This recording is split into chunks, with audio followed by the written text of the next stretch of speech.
This is a routine that I've been using lately just to address a bit of shoulder stability issues. I've got an old injury in this shoulder, and when I overdo it, I end up creating a dysfunctional pattern where I lose the ability to correctly stabilize my shoulder.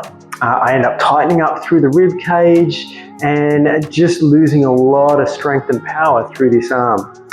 So this is the way I'm addressing it. It's just a short little routine that I've been doing daily for the last few days and seeing really good improvement over those 3 days that I've been doing it.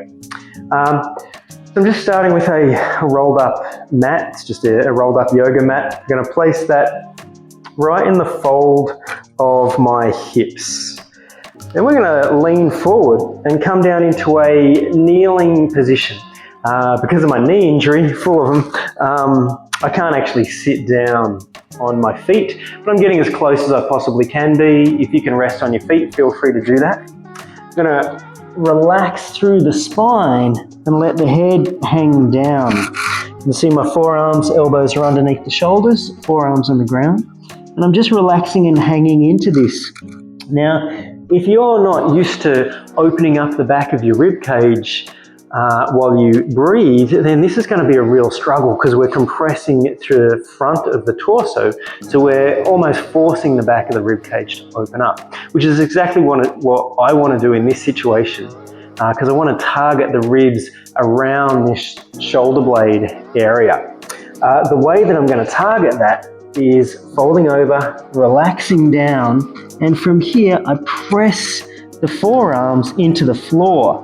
And you can see, so if I relax, as I press down, you'll see that that actually pushes me away from the floor. What that's doing is opening up the space in between my shoulder blades.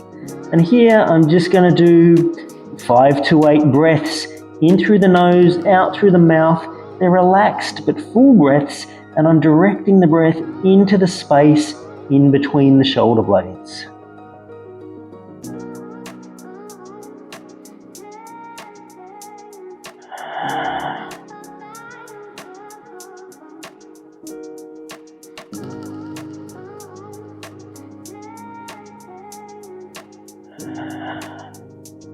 So now to address engaging the shoulder stabilizers, I've just got a resistance band, just a light resistance band. I'm going to take a hold of that.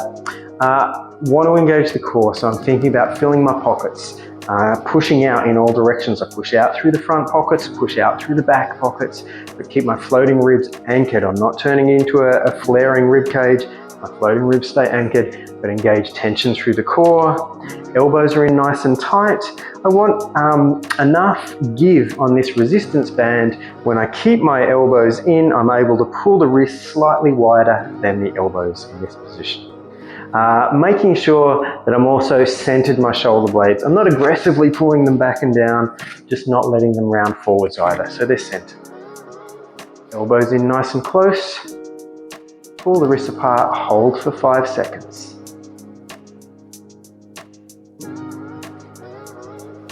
Keeping this tension, just going to bring the elbows straight out in front. Still pulling the wrists apart, hold for 5 seconds.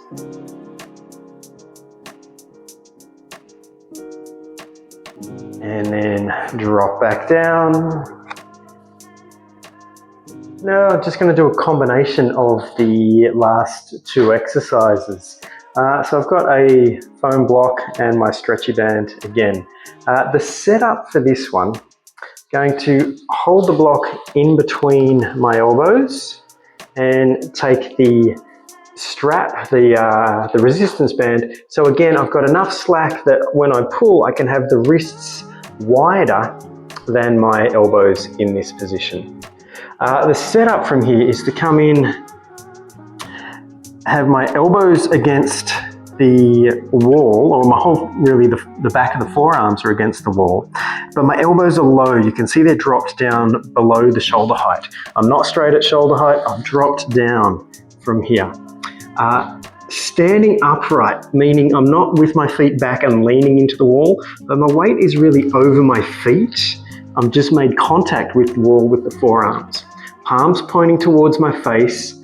I'm going to press the forearms into the wall, which pushes me away slightly, pull the hands apart, and now 5 deep breaths into the rib cage through my upper back. With the breaths, I'm intending on mobilizing the ribs and allowing them to take shape with the shoulder blades.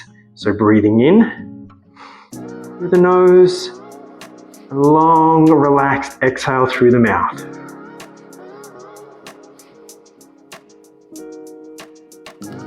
Now I'm just going to finish off with a variation or another stabilizing technique exercise where I've got the elbows in nice and close. So this is similar to the one that we did standing. Elbows in nice and close. Centered shoulder blades, again, not aggressively pulling back, but not letting them round forwards. Pulling the wrists apart so they're slightly wider than the elbows. Hold for 5 seconds. Then next up, I slide the elbows directly out to the sides from the shoulders. I'm still pulling the band apart. Hold for 5 seconds. Press up towards the ceiling, so I'm straightening the arms out, still pulling the band apart. Hold for 5 seconds. Keeping the ribs down, so those floating ribs stay under control, they don't flare forwards. I bring the hands towards the floor over the head, and I'm only going as far as I'm pain-free and as far as I feel like I've got control. So at the moment, when I get all the way into that overhead, hands down on the floor position, I start to shake uncontrollably on this injured left side. So here I'm just getting close, but not quite there. Got it under control, and as the days go on, I'll increase the depth here. So that was a 5-second hold there.